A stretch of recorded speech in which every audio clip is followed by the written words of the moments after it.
तो इसमें आप देख सकते हैं एप्लीकेबल फ्रॉम में 1 जून का डेट दिखाई दे रहा है। तो हमारी कंपनी जिस तारीख से स्टार्ट हुई है वही तारीख यहाँ पे टैली शो करा करके देगा। तो जब हमने कंपनी बनाया था तो वहाँ पे हमने 1 जून की डेट रखा था, तो यहाँ पर 1 जून दिखाई दे रहा है, मतलब कि ये जो बिल है 1 जून से एप्लीकेबल होगा। इसके बाद स्टार्टिंग नंबर, तो बिल काटना कितने नंबर से स्टार्ट करेगा, 1 से। इसके बाद पर्टिकुलर्स में पीरियोडिसिटी की ये विंडो डिस्प्ले होगी। यदि आप इस पीरियोडिसिटी की विंडो पर देखेंगे तो इसमें कई सारे ऑप्शन दिखाई देंगे, जैसे कि यहाँ पे डेली दिखाई देगा।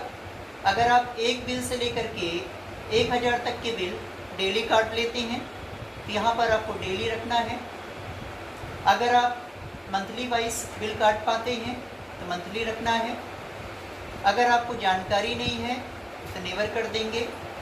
अगर आप साप्ताहिक बिल काट लेते हैं 1 से लेकर के 1000 तक तो वीकली लेना है। और यदि ईयरली वाइज बिल काट पाते हैं तो यहाँ पर क्या रखेंगे, ईयरली। तो फिलहाल यहाँ पे अभी हम ईयरली ही रखते हैं। इसके बाद यहाँ पर इंटर की प्रेस करेंगे और प्रीफिक्स डिटेल्स पर आ जाएंगे।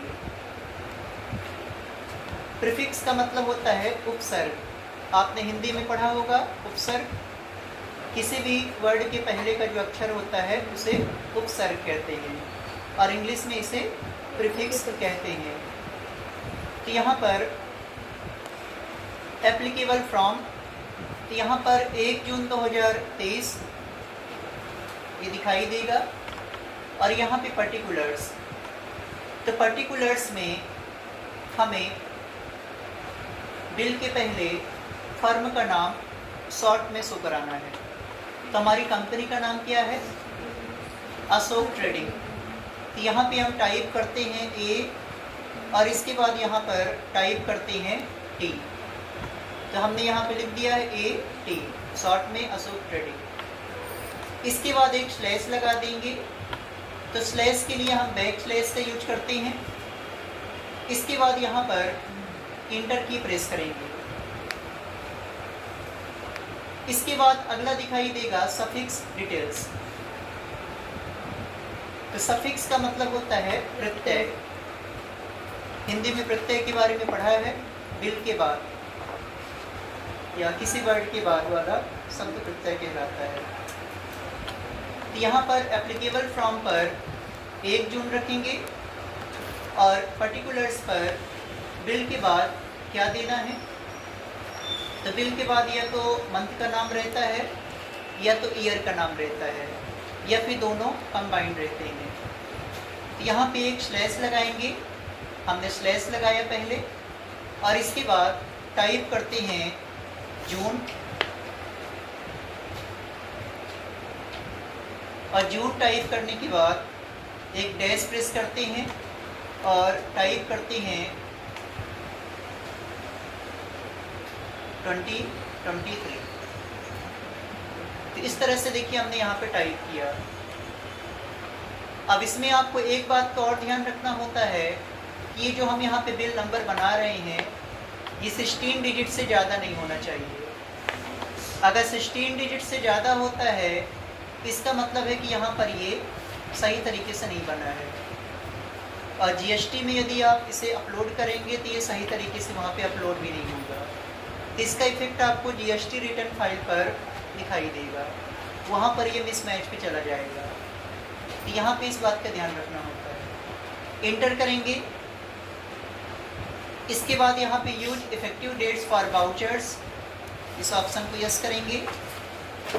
इसके बाद अलाउ जीरो वैल्यूज ट्रांजेक्शंस, इसको नो रखेंगे। इसके बाद make this voucher types as optional by default, इसको भी नो रखेंगे। अलाउ नरेशन इन वाउचर्स, इसको यस रखेंगे। बाकी वैसे ही करना है जैसे कि इसके पहले बताया है। इसके बाद provide narrations for each ledger in voucher, इसको यस रखेंगे। और इसके बाद एनेबल डिफ़ॉल्ट अकाउंटिंग एलोकेशन, इसको भी नो रखेंगे। यहाँ पर दिखाई देगा प्रिंटिंग, जिसमें लिखा है प्रिंट वाउचर आफ्टर सेविंग। तो यदि हम चाहते हैं एंट्री पास करने के बाद तुरंत ही प्रिंट का डायलॉग बॉक्स आ जाए और बिल काट करके हम कस्टमर को दे देंगे। तो जब मॉल में हम कोई आइटम लेते हैं और आइटम लेने के बाद काउंटर पे जाते हैं तो डेटा एंट्री ऑपरेटर तुरंत ही बिल काट करके दे देते हैं। तो ये काम इसलिए हो पाता है क्योंकि वो पहले से सेटिंग किए रहते हैं इस ऑप्शन को यस करके। इस ऑप्शन को यस करते हैं तो जैसे ही वो एंट्री पास करेंगे तो प्रिंटिंग का डायलॉग बॉक्स आएगा और तुरंत ही बिल काट करके वो दे देंगे। इसको यस कर देते हैं। इसके बाद यूज फॉर पीओएस इनवॉइसिंग। अब चूंकि ये पीओएस इनवॉइसिंग का ही बिल है, यहाँ पर यस करेंगे। अब जैसे आप इसको यस करेंगे तो यहाँ पर दिखाई देगा मैसेज टू प्रिंट फर्स्ट और मैसेज टू प्रिंट सेकंड। आपको मैसेज टू प्रिंट फर्स्ट में टाइप करना है थैंक्स।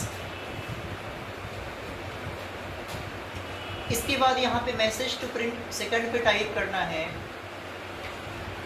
Visit again. तो बिल में आप देखे होंगे उसमें लिखा रहता है थैंक्स और विजिट अगेन। यहाँ पे टाइप कर लेते हैं